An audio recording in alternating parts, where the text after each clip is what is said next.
Okay, now it's time for part 2 of T-Bar's Extravaganza. In part 2, we are going to be talking about the Simplex 2099/4099 series of devices.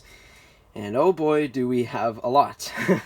So, a little background with the 2099 series. The 2099 series was originally released in 1992, I believe, and was a direct replacement of the 4251s, which we reviewed a little earlier. And these are the ones that they continue to make today under Simplex's name, but they have actually been rebranded by ADT and a few other companies, but most notably they're known for being Simplex's T-bars.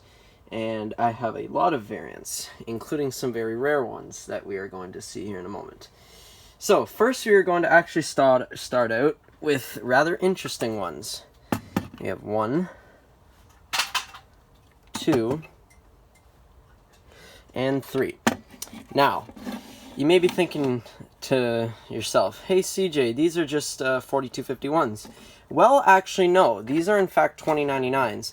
Now what these are is these are very, very early models of the 2099, basically when the 4251 was still in production. So basically these were, when I said that they were introduced in 1992, I'm talking the design that we mostly see today. But before that, they've had both the 4251 and the 2099 series. This first one is a 2099-9781. Got this from NC Alarms. This was an addressable unit, obviously, as you can see, but he took the module off. I haven't used this one yet, but I plan to in the future. This is an American one. Now, these two over here are very rare, actually, and so is this one. This one's pretty rare, but these ones are even rarer. These ones here are Canadian versions. These are the 2099-9201s. And interestingly enough, you would see these more often than 4251s in installs in the late 80s that were Simplex. As you can see, 2099-9201. I in fact have two of them. One I got off eBay, another one I got off Kijiji. And but they have the exact same design as the 4251 does. But yeah, they have solid handles too. They both have the label on them, 9201, 2099. And these were made, I believe, in the late 80s or very early 90s. I do know of a public school near me that does have these. So yeah, that's the very early 2099. Now we are actually going to move up to the very early 1990s with this. This is one of the first model of the modern day 2099s. This is a 2099-9795. This was addressable, but I turned it into conventional, and I even actually removed the pegs that were sticking out where the addressable module would go so that I could actually mount it on a box. But it doesn't matter. This is only one of two 2099s I have that have the red back. And contrary to popular belief, and I know that SCR Safety has said this as well, but the red backs are also metal, and some people think that they are plastic. But it just pulls like a normal 2099 would. Here's the inside, and as you can see, 2099, 97, 95 was addressable. And you'll notice that the spring action is a little bit different than that of the 4251s. Which I said in part 1, that's why I mostly think that 4251s are in fact a little better than the 2099s, just because they were made a bit better. So now we are going to move up to around 1994, I believe. Yeah, around 94, with these. Let me just grab the last one. I have 3. These are all the plain and simple 2099 9754s. These are just standard conventional T-bars, nothing fancy on them. And I have 3 of them here, and they all have the really good screw terminals that everyone likes. So yep, and they just pull. I will actually try to pull all 3 at once.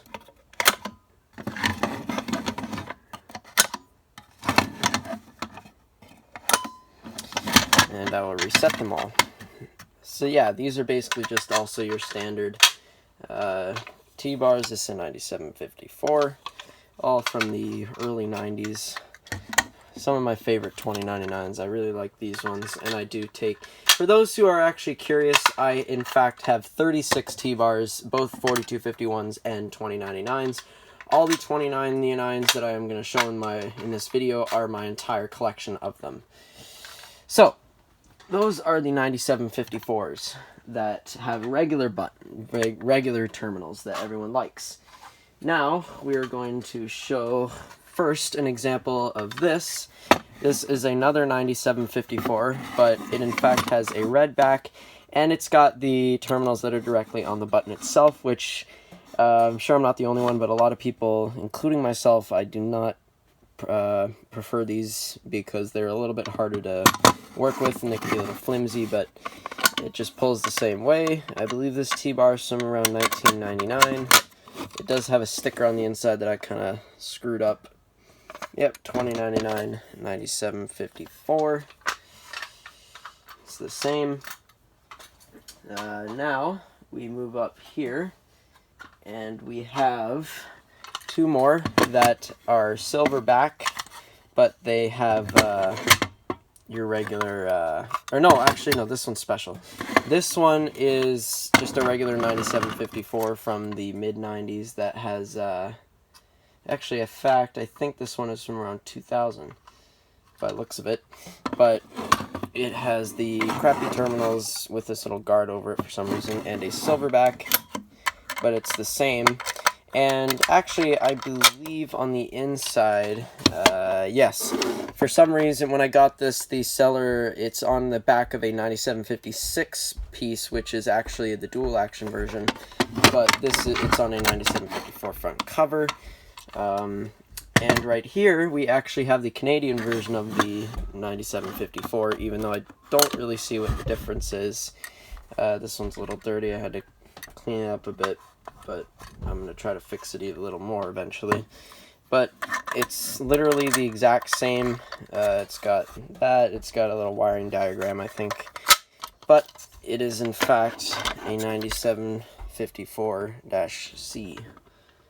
And this one was made in about 2000. Here we have another 9754 with the crappy terminals, but this one is from 2002, and the lock on it is a bit different, and it's the one that actually a lot of people give grief because it's actually kind of hard to pull the key back out. You see 9754, but it's a little bit harder to kind of just move the key in and out of it in general. But this one's not bad, from 2002. Right here we have a newer T-bar. This is actually a 9756, but you have those slots there, but the push action piece was removed. That's how I got it. But it's literally just then behaves like a 9754. See 9756 on the inside, but there's no push action. Alright, now we are going to do this one. This is a brake hammer version of the 2099, where you would actually have a piece of glass. I have a glass, I'm not going to put it in. And you'd actually hit this hammer against the glass, it would break, and then you'd pull down the station.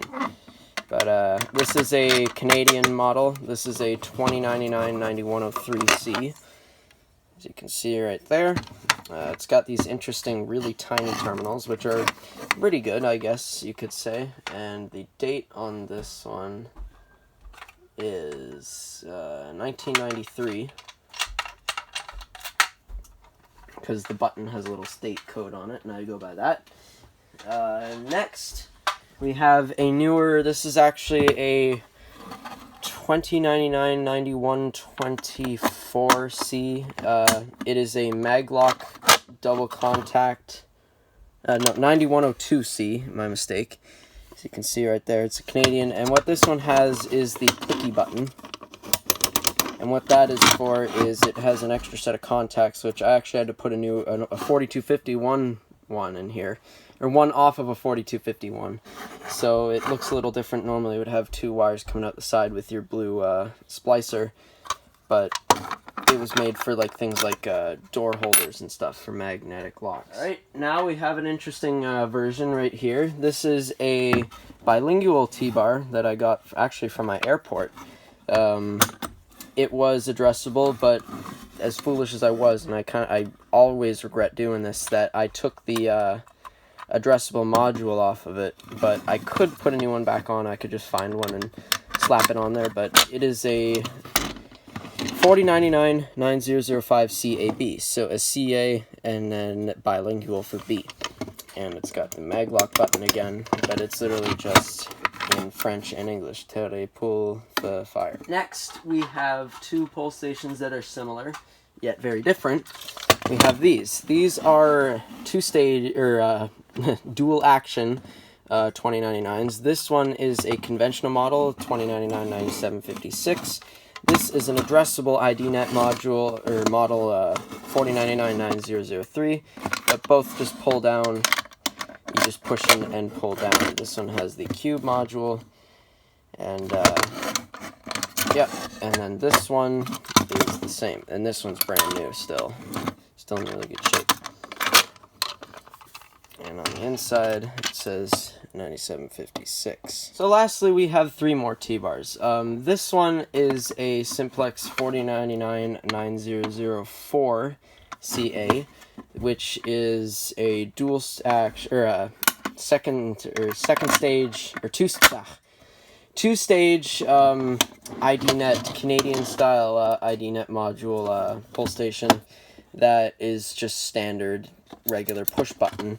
But other than that, it is pretty much the exact same as what this is, a 9005, except the 9005, just like the bilingual one, it has the mag lock button, and on the back you can see you would have your wires going out the side, and your dip switch is up there for programming.